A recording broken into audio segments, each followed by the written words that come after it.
smartest people are often the most anxious because essentially smart people can predict more negative outcomes. The idea here is that the mind is a prediction machine. That's one of the main purposes of the mind. And if you have a high IQ, you can actually generate more predictions than the average person. And so typically what you'll do is you'll set out to go do something, and then you'll predict all of the ways that it could fail. And if you have a high IQ, your predictions are going to be more diverse, higher in volume, and probably more creative. And this is bad because essentially what you're doing is you're thinking, okay, I can use my mind to keep myself safe from all of these potential failures. And if I generate more potential failures, then I will know all of the failures, and then I will really be safe.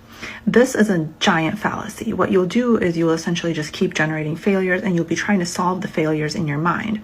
It's essentially like you're trying to solve 100 problems in your mind all at the same time, even before you do any work. If you were to actually move into action, what you would see is you would actually only have one of those failures. Because the thing is, when we move into action, we're always going to have something. Nothing's going to go perfectly. So you're going to move into action, you're going to have one failure, and then you can solve for it. You move into action again, have another failure, and you can solve for it. And that's why action is so crucial for especially anxious types, especially kind of these high IQ types that will try to solve everything in their minds. And so the idea here is that you need to really separate your prediction machine from your execution machine, because your prediction machine is amazing, like amazing. You can predict everything. Like you can just try to solve the whole, like 100 problems in your mind. This will get you stuck like literally forever. You'll never move. And so predictions should only be a certain kind of short amount of your day, a short amount of your week. You should limit the amount of time that you're allowed to make predictions, because you're just going to want to solve all 100 problems. That is a fallacy. Remember, that does not work. It doesn't work. It feels like it's working, but it does not work.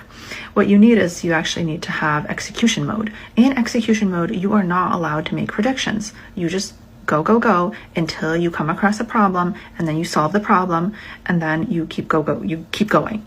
The thing is that you're going to want to have prediction time. So give yourself your like 1 hour of prediction time a week.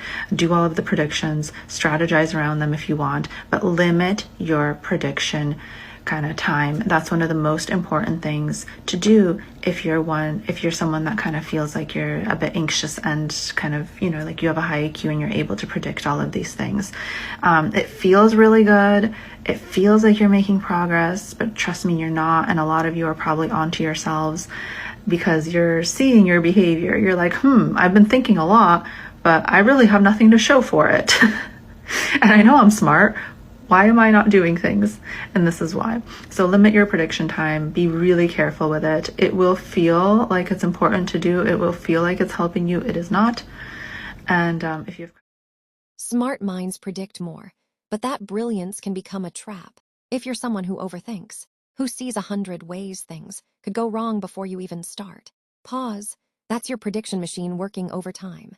It feels like safety. It feels like progress, but it's not. The truth. You only ever face one problem at a time, and you solve it by moving, not by thinking. So give your prediction machine a time slot, then switch to execution mode. No predictions, just action. Fail, learn, try again. That's how smart minds move forward. Limit prediction time, honor execution time. That's the shift. Because brilliance without movement is just a beautiful cage.